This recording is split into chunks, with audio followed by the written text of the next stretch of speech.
thank you all so much for being here. I think this is the first time that I'm actually doing a panel live, so bear with me. I'm used to one year of like COVID online panels, but it's great to be here. I think what we can do is go and quickly introduce ourselves. I'll go last, and I'll start with David. Oh, hi, I'm David Grin, and I've sort of been working with video and digital media for the last 20 years, ostensibly working with artists, working in the context of the cinema, and that led to projects with galleries and art fairs worldwide. For quite a long period, I was working with Art Basel as curator of film and sound at Art Basel Miami Beach. That sort of led me on to, I mean, there's lots of bits I'm missing out, but it led me to kick off with setting up Data. And Data Editions, as it launched, was a sort of a foothold or toe into the water of trying to establish a marketplace to help support artists and to really add to a conversation, not to be the marketplace, but a way of trying to say, this is one way of doing it, adding to the mixture. There was already Sedition doing great things, and Data was to add to a voice. And for a long time, it's been one of the very few voices until now, where there's a lot of voices proliferating the space, and it's very exciting. So we've been in existence 6 years, and we're now Data, and we've commissioned over 100 artists, and we've set up last year in lockdown galleries at Data, and we've had 3 Data fairs. Beautiful. Brendan? Hello. I'm Brendan Dawes. I'm an artist. I make things with code and computers, because I wasted my life in the when I was young, or maybe not. So I make a lot of generative work for the last 25 years, and got into NFTs last July, and things have gone okay. And so I'm looking forward to the chat. You're playing yourself down a lot here. You've been in a recent Sotheby's sale, and you have, EXT, which is here in the gallery. Oh yeah,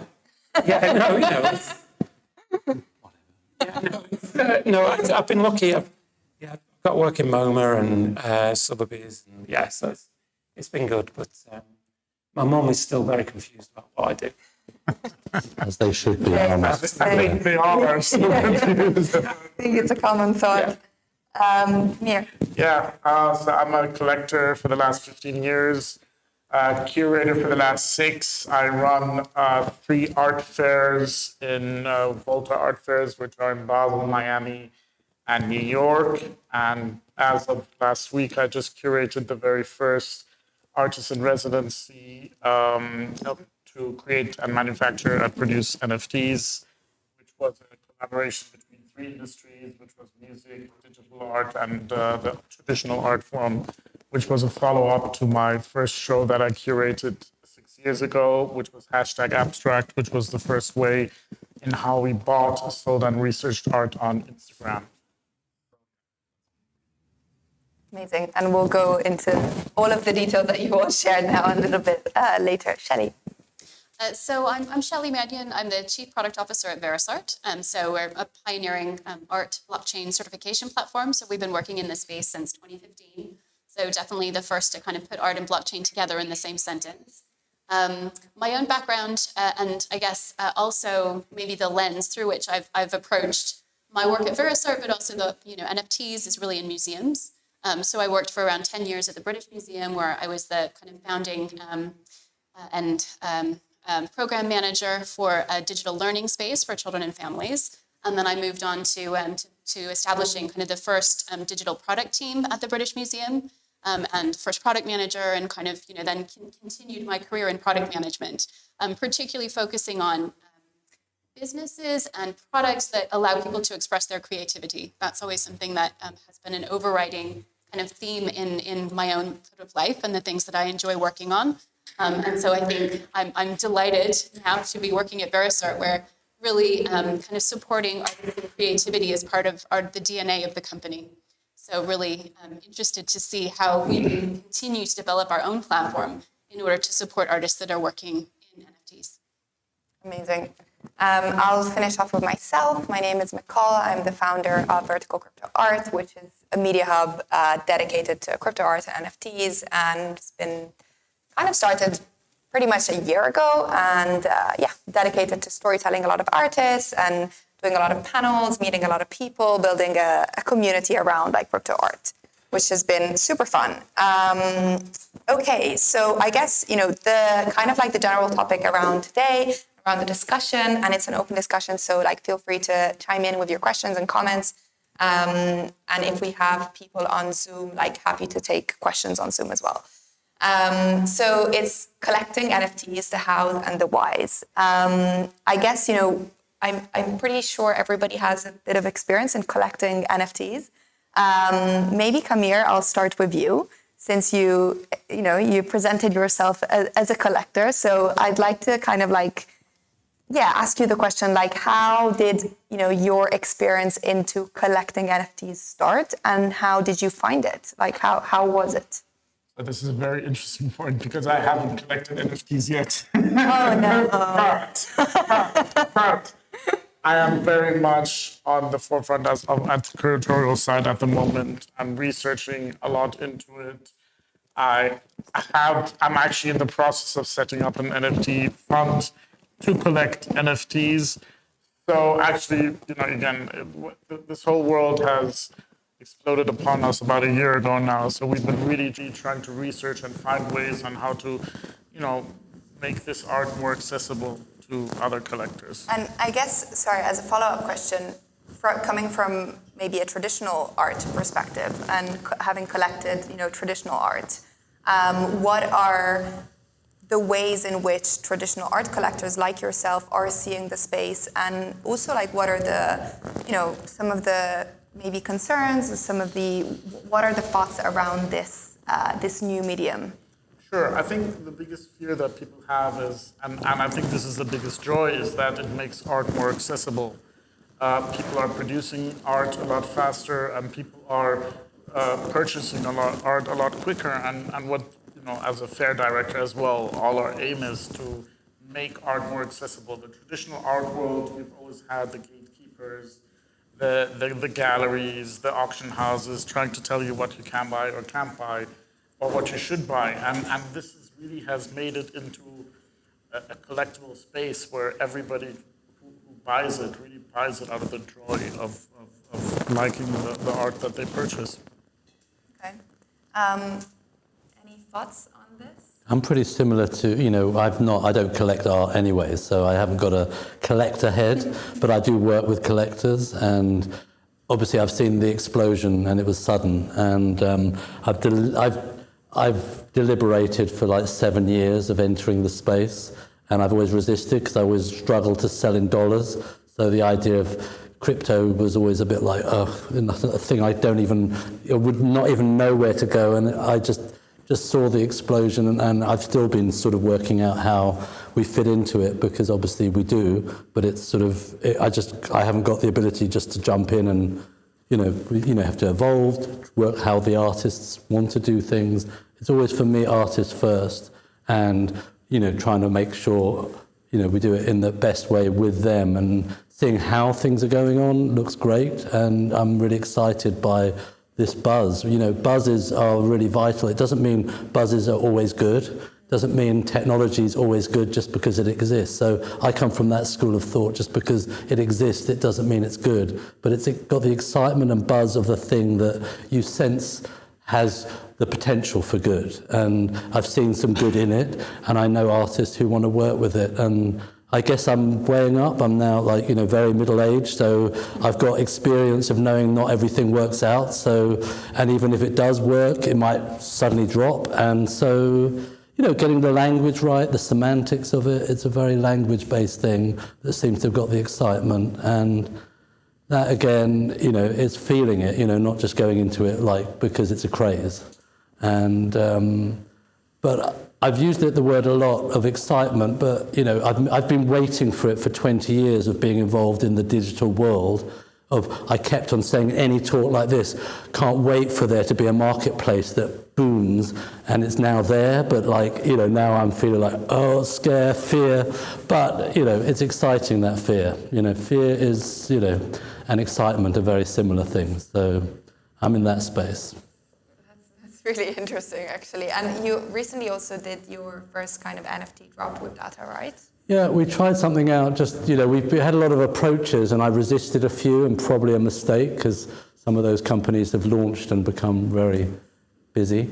But I don't think in terms of, you know, how much money something's going to make. That's not how I operate. So it was how I could control what I do. And so liaising with Foundation for last year, and then suddenly we just felt we had some artworks that we'd commissioned and tried them because they hadn't sold on our site because we hadn't launched them, and that was successful, but it was sort of, we sold them in the price they would probably sell on our site, and we weren't, there was no inflation, it was just they sold to people we didn't know, so it was interesting to watch, but we're sort of in the middle of building a potential of how we can make it work on a more ongoing basis, and we're there. So we're sort of in the mix, but being stealthy.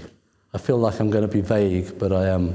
It feels like I don't know all the answers. I'm not a techie, so I'm not coming to it with the sort of passion of technology. I'm really passionate about how artists engage with things. And I'm curious to know, like, from your kind of community and like the platform that you've built, like from an artist perspective, what are their thoughts on this space? And also it's mixed. Some artists really engage with it, and some hate the idea of it. So it's sort of, and even we've sold, and we're talking about NFT process with one artist who was more excited by anything else I talked to him about with a project we're doing with him other than the NFTs, sort of Marxist socialist, and he just sees the sort of avarice and greed around it, which is sort of thrust at the sort of almost the epicenter of it too. And that's that's also what I'm trying to filter through, is how do we do what we do that stays true to the artwork being a true artwork and the artist. And that's also gets complicated because there's artists that have success and they sell, and then you can't doubt that there's a value in their work because people are buying it, but it's also, there's a finite, I've got finite abilities too, so you can't do everything, and you put your energies to where you feel you'll have some strength. It's a mixed bag, a lot of artists are resistant, and some don't have the means to even mint their own things, so we've tried to say we'll do that when we're working with them. We don't really like costs being added to artists, so that's kind of one of my bugbears. Just trying to, even this is like, there's people even in this room and on this panel, that dialogue is really important to hear and talk. I might learn tonight a little bit more about what I think. Yeah, that's interesting. I think, I think there's a couple of things. I think the market, especially for the last couple of months, has focused very much on numbers and, big numbers especially, and sales. And I think in some ways it's kind of scared a lot of the outside kind of artists that are looking in and trying to come into the space, because it can be a bit daunting seeing, 69 million there and 100 million there and 50, it's big numbers, right? But the reality is that you're seeing probably a 2% of what is happening in the space, and actually there's a whole other percentage of artists who are making a lot of brilliant work, who are struggling, who are, sometimes not selling. And so I guess this is my take, but to me, what is important is how can you empower that part of the artists and the creators to really, educate them, mentor them, bring, the resources, as you said, potentially funds, the residencies, all of these initiatives that can, help that 90% of the community. Brendan, I'd love to hear your thoughts. Well, it reminds me of Fran Lebowitz, the writer, and amazing writer in New York. She recently did a documentary of Martin Scorsese, and she did one of them was about art, and she says, applaud the work, not the price. So she made this point of when auction houses I've got to be careful what I say because I've just for an auction house, you know, they bring this Picasso out and everyone just sits there, and then when the price, you know, sells for several million, then they applaud. And it's like, well, why didn't you applaud when you saw the work? You know, so it's kind of like that. We've got a lot of the crypto art NFT spaces. Of course, you know, people selling for 69 million, that is the thing that gets the headlines. That is the world we live in. No one really spoke about the work. You probably, you know, no one really comments about it. But they all talk about the price because that is the big headline grabbing. If I say to a friend of mine in a pub, I don't go to pubs, but if I did, I would, you know, that would be the thing that would make him go, what? You know, it wouldn't be... Like validate. Yeah, validates it, or like, okay, that is a thing now. Obviously, we now know that was a blip. That's a whole other conversation. But, yeah, I think it's, you know, that's just the way the world, that is just the world we live in is, you know, the prices get the headlines, you know, then no one really talks about how beautiful something is. First time in 20 years I had family asking what I did. Yeah. I'm really excited by what I did. Yeah. I've got some ideas for you. You could do this because you work with digital. And I was like, wow, that's good. No, but then it's good. So that buzz is the thing I've sort of, I wouldn't say I waited for because I wasn't waiting for that moment. But, you know, actually having, you know, I mean, I love my family and wider family, but, you know, they're not that interested in digital mediums. So it's always been that weird thing, a bit like we talked before, you know. What do you do? But it's, I think what you brought on the idea of that price thing, I mean, I think the thing that's a bugbear to me is anything centered on the price. I mean, like you described Fran's comment, I think we've lost some element of the, you know, the sort of almost like the critical faculty to look at art and judge it for itself as opposed to judging it by its price tag. And you know, I can tell a good quality dress by, you know, looking at it, playing with it in a rack. You know, you might know it's expensive and you know what's a copy. And, you know, I've just been looking at things because I wanted to get something for my wife and, you know, but, you know, you can see, you know, quality and people, you know, even artwork and your work, I went straight in there and I knew it was great. I wasn't interested in the price. And I like your work too. It is for sale too, but it doesn't, that sale, I'm not even interested in buying things, but knowing they're good. No, one day maybe. No, I know what you mean. Yeah. No, that's nice. Yeah, but that's the first thing that should hit you is, you know, what does that say? You shouldn't be there. Like, but art writing doesn't happen. There doesn't really. Type talks all about the sales and the value chain, and I think that's the biggest crisis we're in at the moment. That if we lead everything to that, you just get a crass behaviours around it, because then people want to just react to that. And you know, I grew up where there was only a few art writers you knew of by name and few curators by name. And I'm not saying that was a great world, but it was kind of, you sort of had an understanding of, you know, they wanted to write about art. There was often a time in a gallery you'd have two critics come in. One was Brian Sewell, who hated art, so you knew that, and especially in this area, he'd go to every show. But he went to every show, and he did write about it. So even us as young art students would want him to write about your show because it was reacting to something about the work. He wasn't interested in the price and how much it was selling for. The other one was Sarah Kent, who liked your kind of art a little bit more, and she wrote for Time Out. And there was very few others that we would not know by name, but and that feels like it's lost. There's that interest in, and I was saying lost, you go through periods of time, but it feels like if we're talking about art, you've got to be able to be interested in the art. That's what all artists want to show, their art. They're not selling and they're not making art to sell. No artist makes quality art to sell. There's a misnomer, like the idea that an artist will be in a studio, not being paid, not eating well, not knowing when their paycheck's coming in, because of the idea that they will one day maybe sell it, is not what drives them. It's driven by the outcome of the artwork itself. And that is actually what's quite interesting, because when I started doing this residency, which is truly about the collaboration of three different mediums, and it wasn't about the sale, it wasn't about the costing of things, it wasn't about who we're doing it with, it was actually really truly about the collaboration. And I found it very interesting because I come from that traditional gallery or collector world and the background that I've had. I found that there was a lot of resistance in the art world towards this project. They weren't taking it on, they weren't appreciating it maybe as much as I thought I did, because I love all three mediums. I've always loved digital art. I never quite understood it, but I'm getting more knowledgeable about it now. I mean, we've known each other for a long time and we've discussed it. The music world is something that I've always been fascinated about, and traditional art world. So I found it extremely interesting that there was such a tension between the three different worlds, and then the art world writing or not writing. And yeah, you're right. That sometimes what you're trying to achieve is not met with that same knowledge as it used to do anymore. Shelley, I'd love to hear your take, especially from like a Verisart perspective. Like obviously you've been like in blockchain for a long time, like more before than all of the hype and before the NFT was like a buzzword that everybody uses. So I'd like to know how you are seeing this like transition into the masses, let's say, like more people coming in, and also like the relationship that you have with your collectors and how they see the value that Verisart kind of brings within the space too. Sure. I guess in some ways I'd sort of like to start with my personal experience collecting, since I have collected NFTs. Unsuccessfully, if you look at it from a financial point of view, but I collected things that I liked.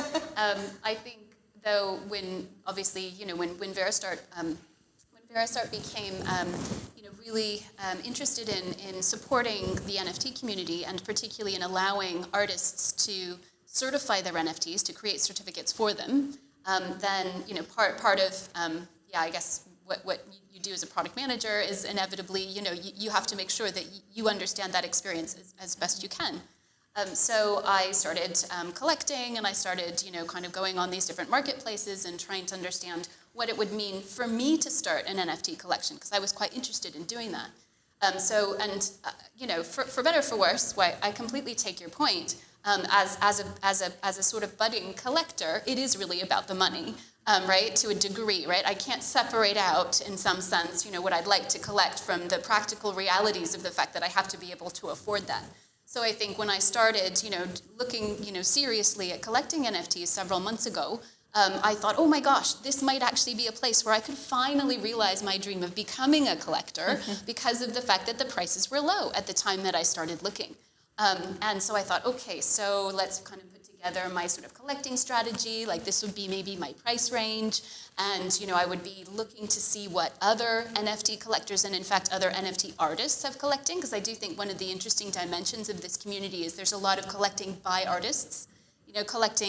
Collecting artists that they know, they're connected with. The idea that that they are promoting their friends and colleagues and people with whom they really want to see succeed.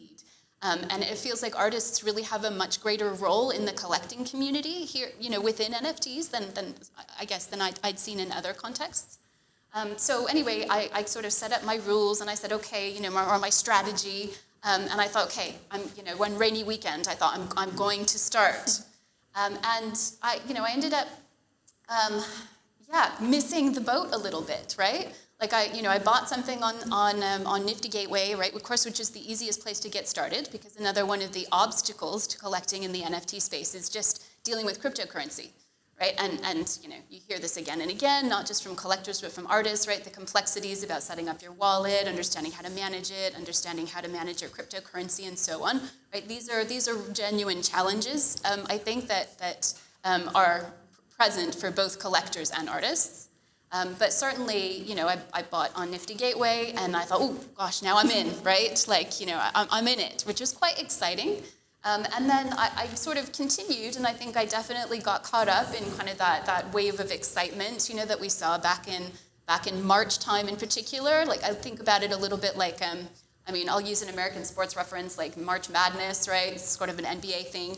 But, it just seems appropriate here because NBA Top Shots is obviously one of the most successful, kind of marketplaces out there. But I definitely got caught up in the excitement, right, of how the drops were being organized, how, Nifty in particular were using these kind of inventive and so slightly gamified approaches, right, that, artists were involved, I guess, with Nifty and kind of orchestrating these things, in some cases where, the artist would, there was one I remember hearing the artist talk about, how they came up with the idea for it, which is that they, and it was very much around collecting, right? This sort of principle of collecting, which is that people they dropped a really, really expensive NFT, really sort of, special one, the person, in order to get that limited edition, you had to buy a whole bunch of others and then transfer all of those to the artist. The artist burned those and then transferred the other one to you. So it was in a way, this kind of very complex scheme. But it caught people's interest, right? And he said he wasn't sure whether anyone was going to take it up. In the end, sort of 20 people did, which he thought was amazing because you needed sort of tens of thousands of dollars to participate in it in order to get this NFT in the end. So I guess, those kinds of things really, in some ways, excited me because I do think that one of the characteristics of this space is it's very, it's category challenging, right? Like it's definitely bringing together these sort of things that are more from the collecting community and from the gaming community and the art community. It's sort of this weird, intersection. And in some ways, those, I think, some of the themes that, you were mentioning earlier, I think show how these things are colliding in a way that feels a bit uncomfortable for some of us. But I equally, to answer your question, draws other people in, right? Like it draws new communities of people who, who've been, on the periphery of art, or maybe who haven't even considered collecting art before, but because of the fact that there are these, sort of interesting, new, and intriguing ways to potentially participate in it, it really does draw them in. But it presents challenges, and I think, in some sense, ethical challenges also in some ways, because it does make it more about the mechanic, right, or the money than it does about the art itself. And so I think it's really about striking a balance. I had quite a few artists. You asked the question earlier about the artist, and quite a few I was thinking we were going to get into the grandiose price figures and what we're going to sell them for. And actually, to each one, they wanted to resist the price going higher because they wanted to keep their price at the price point that their artwork sells for. So they were kind of like, I was kind of pleasantly surprised that they weren't kind of grabbing for the kind of headlines in terms of a big price figure when we were asking what would you want us to sell it for. And that was quite a pleasant surprise because you sometimes get avarice can sometimes take off. And it's, I think, it's back to that point, how do the artists get supported in this? And, because not all artists are part of that community and they'll witness it. And not all of them should be drawn in either, just because it sounds like it's great. Not all artists. I mean, I have a wife who makes paintings, so she's not going to be selling them as NFTs at this point. But and neither does she want to. But becomes alluring as an idea because it's not that easy to sell paintings. But yeah, I take that. And I would say also, though, what's interesting and what I've also observed, especially having been in digital for a long time, is that I've known a lot of people who I've worked with, this is even going back to my days at the museum, of people I've worked with who support their creative endeavors through, their sort of freelance work, doing motion graphics, right? Like motion graphics, they do, they do advertising, they do, for hire work.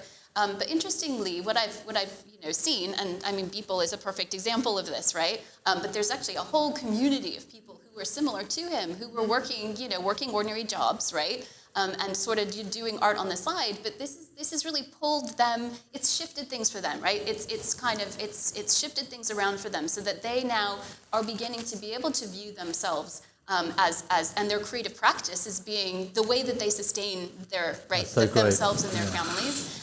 Which is for me is really incredible to see, right? And that also makes me as a potential collector that much more exciting. That I've known these people for ages, and in a way seen them in a certain light. They're professionals who I work with to accomplish things, to get projects done.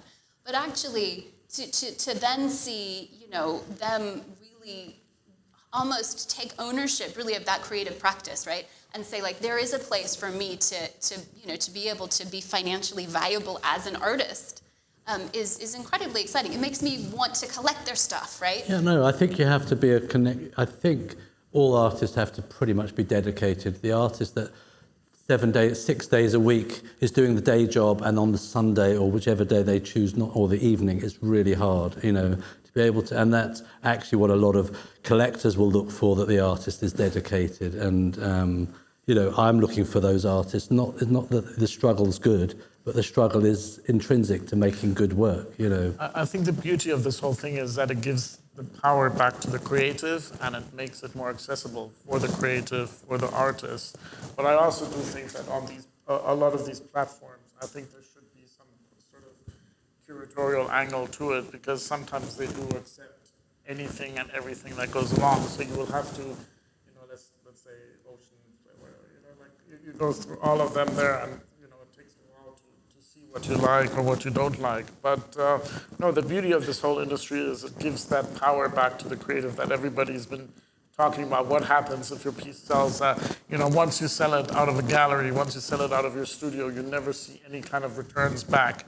And this is why the space has actually exploded in the way it has, is because they get commissions, they see returns on their investments. If the sales are keeping on happening, if it's on the same platform, then they get something back. And that's what's exciting, and that's what's interesting. I think. Sorry, can I Go ahead. No, go on. Go. Right. Well, on that, I had my friend Joshua Davis, who was part of the Christie's auction the other week as well. And we've grown up together in the same industry and, Flash and all that kind of stuff, doing client work, along with people and all these people. And so we're all of the same generation. And he DM'd me the other day, and we were talking about, the Sotheby's thing and all that kind of stuff. And he was still, and I hope if Josh is watching, I hope he don't mind me saying, but he was still in shock that this is happening. He said, he's waited 20 years, 25 years for this to be a thing. And he still really can't believe it. As neither can I, and my response was, well, it's happening, so let's enjoy it. So it has been a long time coming, but it does give us, the power. Not that we had a horrible life. Sometimes you think, well, I wasn't working under a bridge, living in a cardboard city. It was like, we had a good life before, but, there was always that thing with clients, of course, that can you make it bigger or more pink or whatever? And now you have the power to just make your work and be able to sell it to the collectors directly and get secondary sales. It's a huge deal. It's never happened before. Yeah. So, interesting. I'd like to ask all of you, Steve, really, if you were, one of you is an artist, but if you were advising someone to occupy this space, which I'm not sure space is right now, but if you were going to come and occupy this space, what was the best way to come into it? But more specifically and hypothetically, were a gallerist to represent an aging performance artist who's slightly problematic at times, and keen for the world to see his work, and were that gallerist to think, the NFTs could potentially offer this strange, eclectic character who's had a BBC documentary made about him an opportunity to express himself in his many slightly questionable ways. Where would you begin? How would you do it? Because it needs a lot of hand-holding. So you have the artists who are fluent, especially out in the digital space, and then you have everyone else. That's my.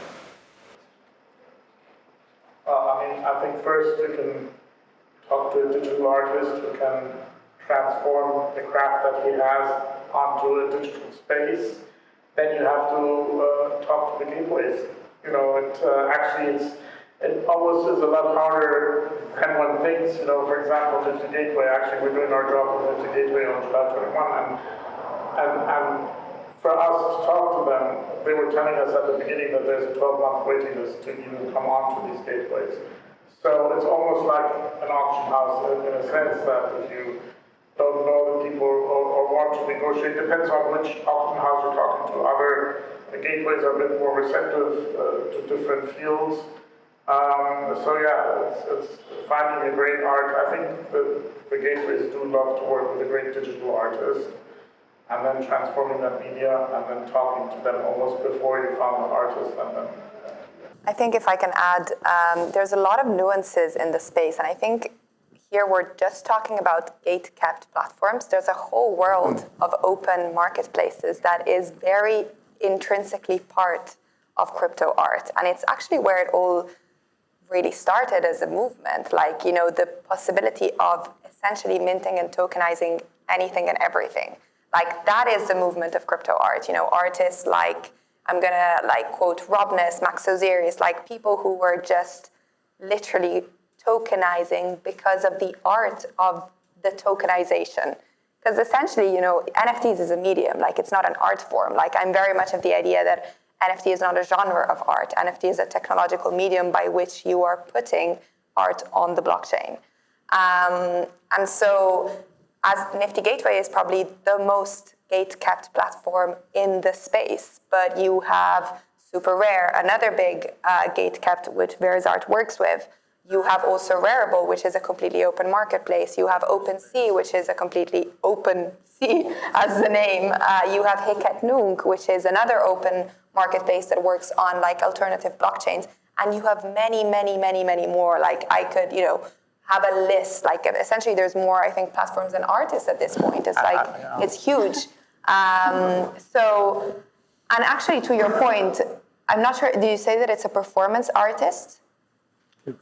Okay, because we haven't. No, but it's interesting. Well, it's also a painter. It's. Yes, someone who's not well versed in digital media has there are elements that strike me as being quite transparent. And I actually think it's a really good point because, like, there's a whole, like, I think that the idea of NFTs as a medium, for example, like, we haven't really seen performance artists on NFTs yet. We haven't really even kind of seen, like, music that much, apart from, Blau and, like, a couple of other kind of big names. So there's a whole space that still has to be, like, completely, it's completely untapped. And I was actually speaking to a performance artist the other day, and he was asking like the same questions, like where is my space in this space?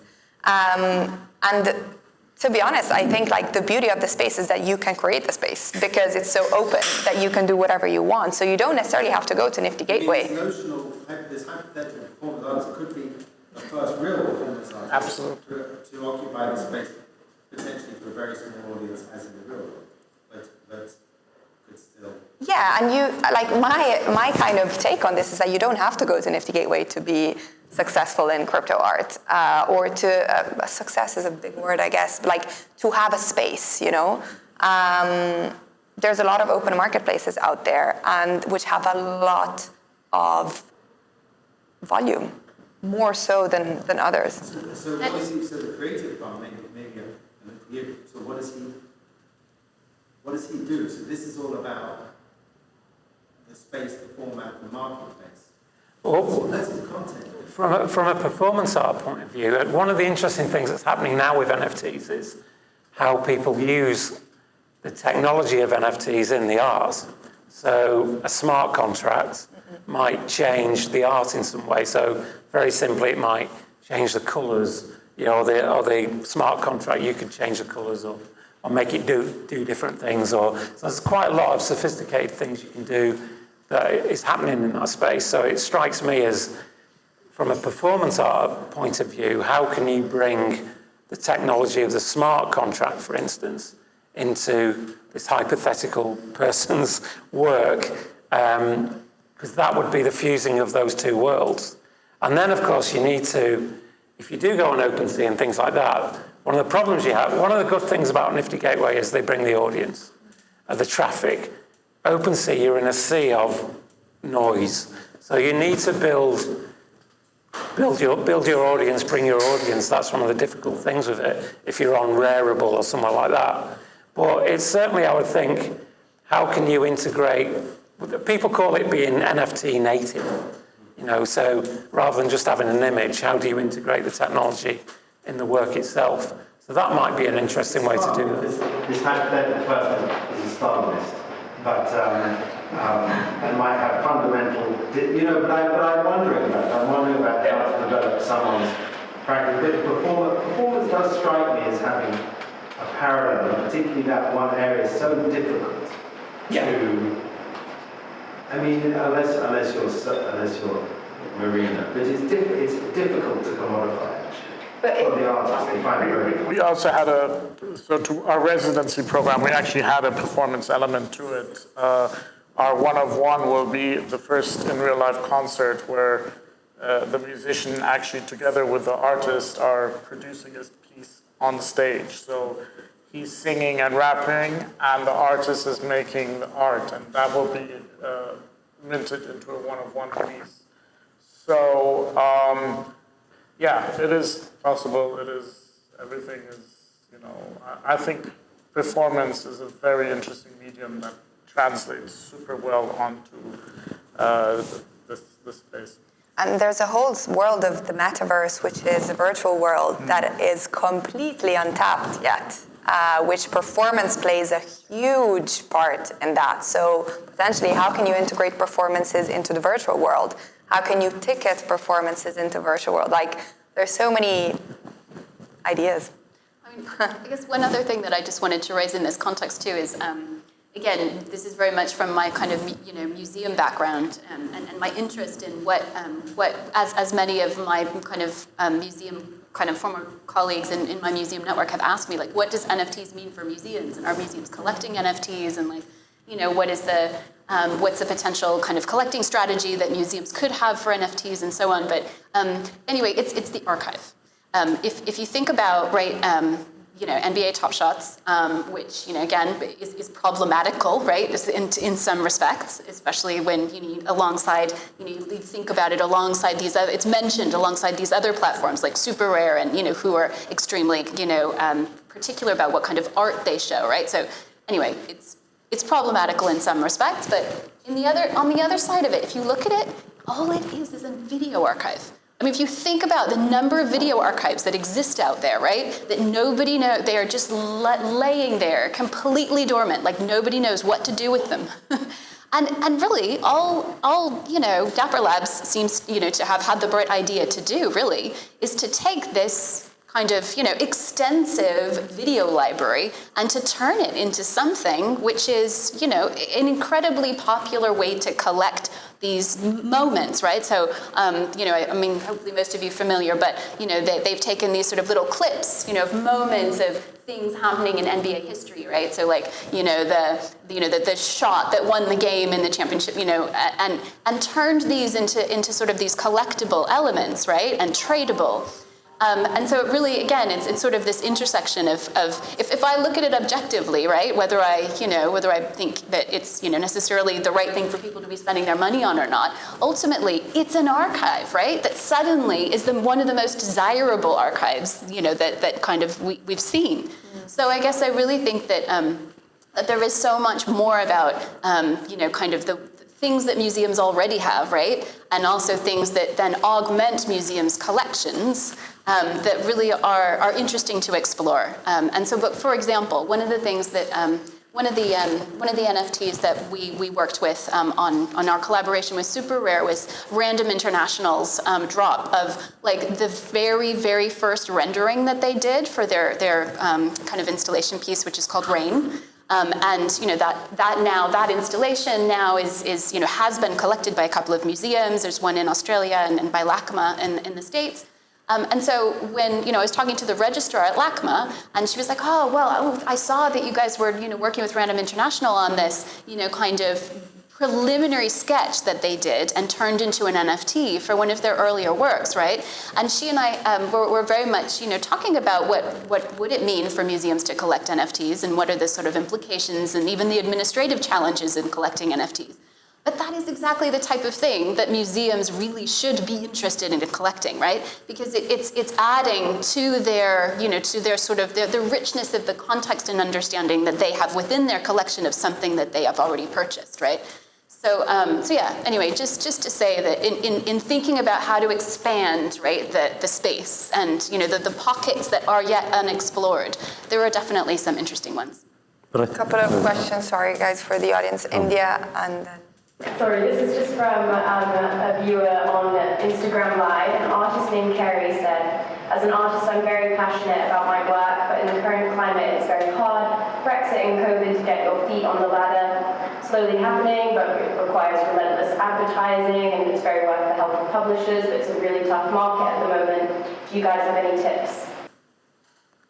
It's a really good point, and it's something that really doesn't get talked about, which is, not everybody sells. Like, not all artists are out there, flipping money, right? Like there's a whole space of people that are actually struggling because the space is noisy. And actually, as you mentioned before, there are limited people who talk about the art and who even criticize the art. Like we don't really have art critics within like crypto art, or we have, dedicated, I guess, curators like, me as Vertical CryptoArt, Mokta, like a few other people like Museum of Crypto Art. There are places that help the storytelling, but there's definitely more. There needs to be more. And actually, like, there's also, in my view, and then maybe like Brendan, you can speak about it too, but I think like there's a whole educational part of when artists come into the space that is missing. Like it's kind of daunting. Like first of all, you have to open a digital wallet, and that is already like tough. You have to learn how to buy crypto. Like I don't come from crypto, right? And I had to learn like what is even crypto. I'm not a Bitcoin maximalist, and so many of these people are exactly like me or others. So you have to learn that. You have to actually learn how to trade your pounds, euros, dollars to crypto. You then have to learn how to apply to any of these platforms, or get into one of these open marketplaces. You have to learn how to upload your it's a lot of steps, and there's not a place yet in the space that will kind of handhold you and say, this is, unless they do it as a form of agency and then they take a cut, which is not really the point of the crypto art in the first place, right? So like this is a really good But I think there's a big problem with the idea that the artist should do everything, and in a way what Camille was saying earlier was about the idea in a way of the curated gatekeepers along those lines. And you have an art fair that you run that has lots of galleries within it, and the gallery we're in a gallery right now. There's a logic to why there's a gallery, and they're part of the handheld experience. And that's not to suggest the artist who's approached Instagram to think they can suddenly approach this conversation, how do you do it? Because it's also the how do you do it is part of the skill of being an artist and working through and navigating all those different areas. Because in a way, if you navigate them and you find ways to do it, it's possibly the way you build up your own career and find where you're comfortable. Some artists can do it on their own, but like you said, like you didn't know all that stuff, I don't, and you need to have people who can advise you, help you, and that's fine. That artist, the best way is to keep joining into conversations, going to shows, going online, because you learn. And even if one doesn't always love the way it is, things like Clubhouse, you can hear all these conversations, and you can learn if you're interested. But a lot of people want the shortcuts, and that's the biggest problem, because this sounds like a whole shortcut that even this conversation will lead somebody to think, I can get into crypto and it's really exciting and I'm going to be a big artist. No one's going to be a big artist from hearing this, because they have to want to be an artist first and foremost. The gallery goes through so much to be a gallery, to protect, to nurture, to support, to fund the artist, the building, the projects. And I do the same. We nurture artists, we pay them to make work, and we'll help handheld, but we can't do everybody. We can only do a finite number of artists, same with all the galleries within any. That's why an art fair might have 100, 200, 300 galleries, but only one gallery can't show all the artists, because it's just mathematically impossible. And you wouldn't want that. That would just be like, and that's one of the reasons I set up Data, was the idea also of having an idea that you could have, it's a delineated, they are artists selected by a entity who will show art, and they're not just on Google or YouTube. And I think that's kind of part of the story. The only thing is, sorry, we have a question. I know, but it's only Jude, I know it. So I'll come to it in a minute. The only thing is that sometimes, I do admire sometimes the curatorial aspects of, curators, but sometimes also it goes against. So I'll give you an example. I was asked to do something for art blocks, and they have a curatorial board, and I got rejected by the founder of it loved it, but the curatorial board, who I don't know who these people are, by the way, they don't reveal who they are, they rejected it because they for various reasons, because they're idiots. No, they're not.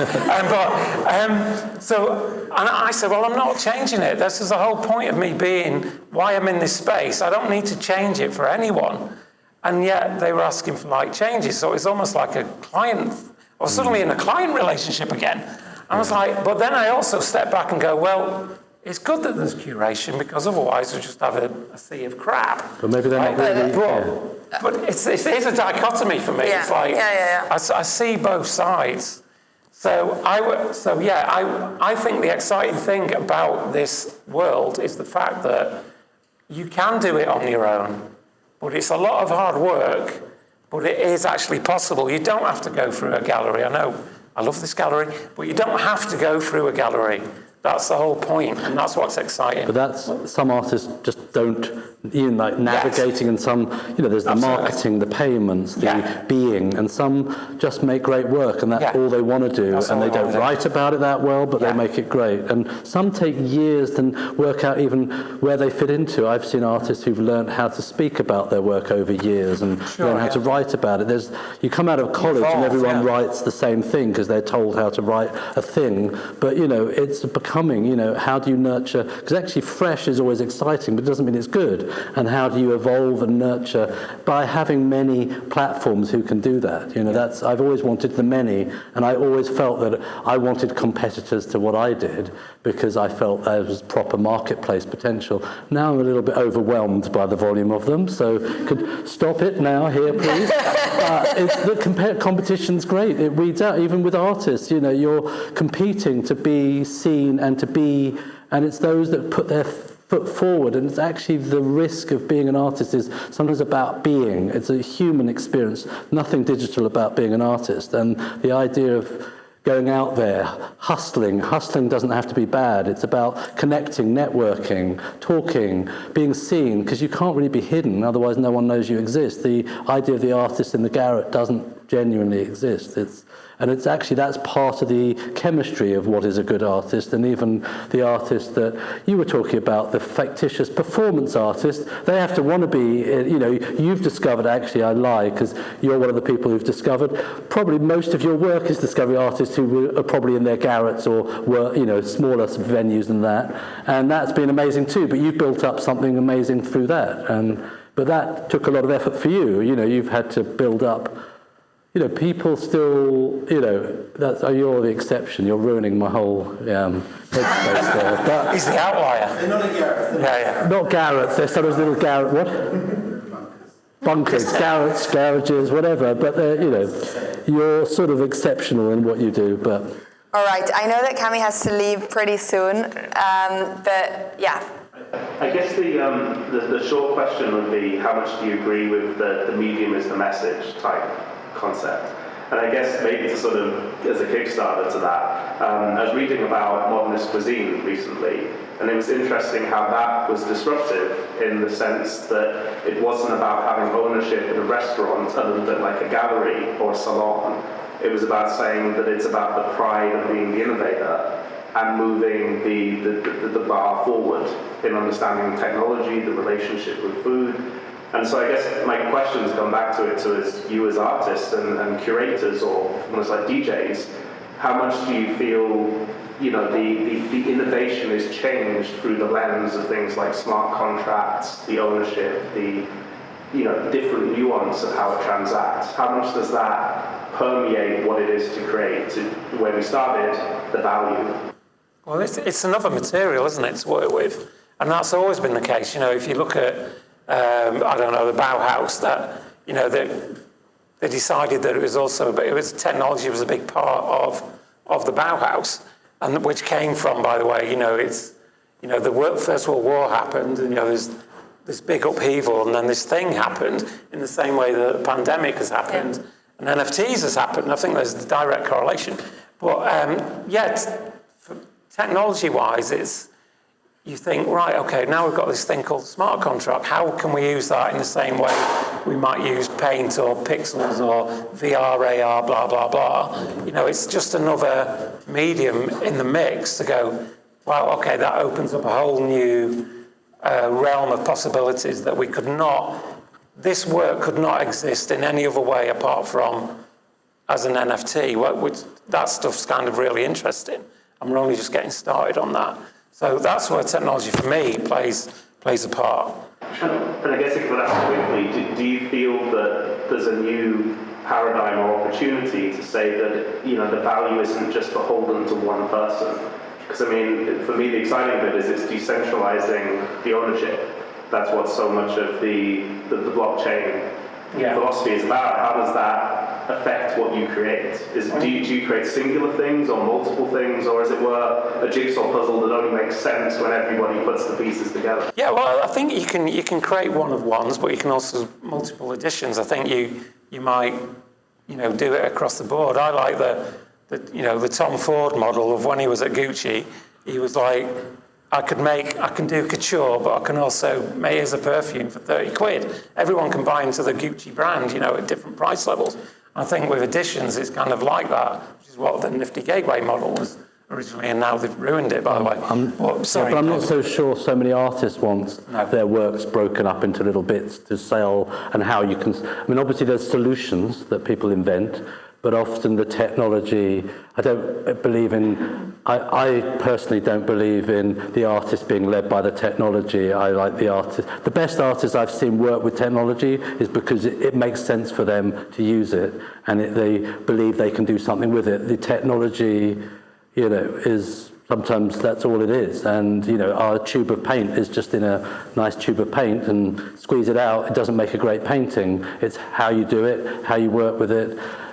I'm also not a techie, I'm not technology-led. I know how to drive my car, I just don't know how it works. So I'm kind of from that angle, but I'm really conscious of the artist who's a genuine artist, and you get to feel it back to the chemistries. It's not just one thing. And I think we're at this point where technology, and I know you're a technologist, I believe, so it's not to be disparaging to that, but it's a bit like that's your art form. And that actually sometimes is art form enough. Like, you know, great bankers can be great art. They can have a great art in their phone. You talked about cooking, but when you go to a restaurant, you just believe and it's a wonderful meal, or are you wondering how do they do the nuance in the kitchen, and what do they do? Do they sprinkle that on? I'm not really thinking those thoughts. I just want to eat that delicious plate of minimalist cooking. I'm happy to have it, minimalist cooking, but I don't care so much to know how they made it. And that's how I feel about digital art. It's not digital. It's not interested in digital art. I'm interested in the art and the aesthetic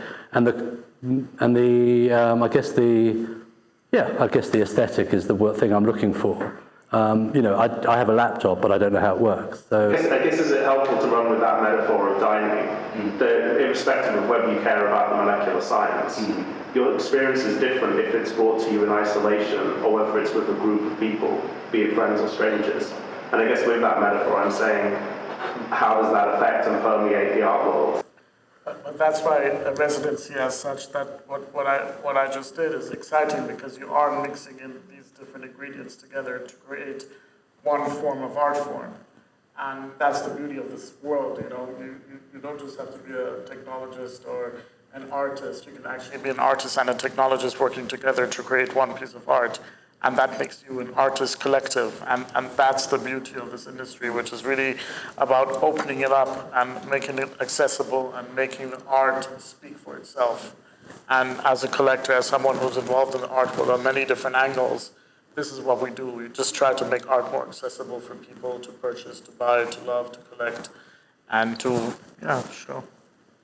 I also think there's a really good point on the fact that, like, essentially all of this is built on smart contracts. So there are people who are actually, in my opinion, the real NFT artists, which are the ones that are building these smart contracts and have built these smart contracts. And all of the ways in which artists are tokenizing work is built on the technology that technologists have built in the form of smart contracts. And, you know, there's a smart contracts, Solidity developers are the most sought out people in the space at the moment. Everybody wants a Solidity developer, right? So, you know, it even kind of opens up a whole new possibility for these types of artists, which, you know, are artists in themselves, as well as creative coders, generative art. Like, you know, there's such a big space and shape for, so many different types of art. I want to go to you. Sorry, you've had your hands up. Hi. I just wanted to ask two very different questions. It's more like I would like you to comment on that. So first of all, I think following what Higet Nung quite a lot, I think that you have been involved in the hackathon and so on. I would like you to comment on that because it's very artist-led and it's this part of the community, and as well as using Tezos as a more clean-ish way of using the blockchain, and which I particularly find super exciting. It's very, somebody described it as being invited in a rave party in a basement and joining the mosh pit. So that compared to a much more exclusive platforms. And on the other hand, in societies like China, South Korea, China, they said, I read they were opening a museum of crypto art and NFTs and so on. What are these societies doing? That they are much more digitally, I don't know if I would call it literate, but it's much more inbred. It's much more linked to everything that happens in the society. So, do you have any, I don't know, leads on what's going on there? I can comment on Higet Nung, but I don't know about the second, so I can open it up to you guys. But for those, I don't know anybody, do you guys know what Higet Nung is? Okay, it's an open marketplace based on Tezos. Tezos is a blockchain that runs on POS, which is proof of stake. It was kind of initiated as a lab from a Brazilian guy who's called Rafael Lima, who's the founder, but essentially the whole platform is very much decentralized. He is not the CEO, there's no team behind it, it's a completely volunteer, community-based led platform. It's open, anybody can mint on there. It's been booming in the last couple of months. Mario Klingerman was, I guess, the person that led me in particularly, but most of the space as well. Mario Klingerman is, a very well-known artist, works with AI, generative art, etc. And essentially, to me, that is probably the most exciting thing about crypto art.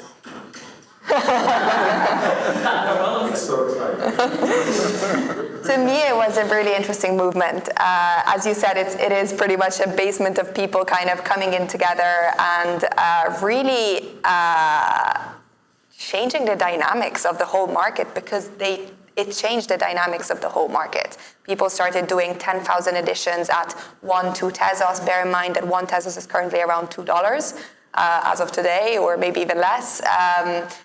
So it really democratized art in the real sense of it. Anybody can collect. I can collect, and I have a huge collection on Higet Nung, and I absolutely love it. I don't care if it's valuable or not. I just like collecting art on there. And that opened up a lot of places for also a lot of different countries who, you talked about Asia, and actually, a lot of Malaysian artists, a lot of Indonesian artists, a lot of Indian artists, a lot of South American artists, especially because the founder is from Brazil, to have accessibility to these platforms. Bear in mind that Ethereum is around not today, but $1,500. A lot of people cannot buy Ethereum, In Brazil, ETH is super expensive, so you cannot even mint. So actually, the real democratization of art, in my opinion, and I vote myself, but starts with Higet Nung. That is where accessibility really opened up to anyone, really. So yeah, that's my take on it. And for the rest, I don't know I'm not an expert on the Asian market and what they're doing. I don't know, maybe Kamir or Shelley or you guys. I know some things, but again, I've seen people do things because they're looking at how they can make money.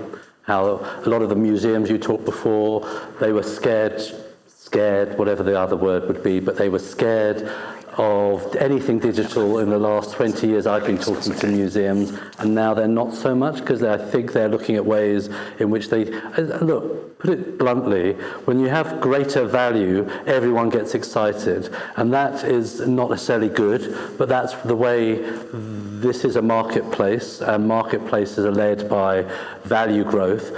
And it's, I'm really coming from another side of thinking of this, but I still work with it. And I, passionately believe it's one of the systems of how you support artists and the economy that artists thrive in, if they're going to thrive.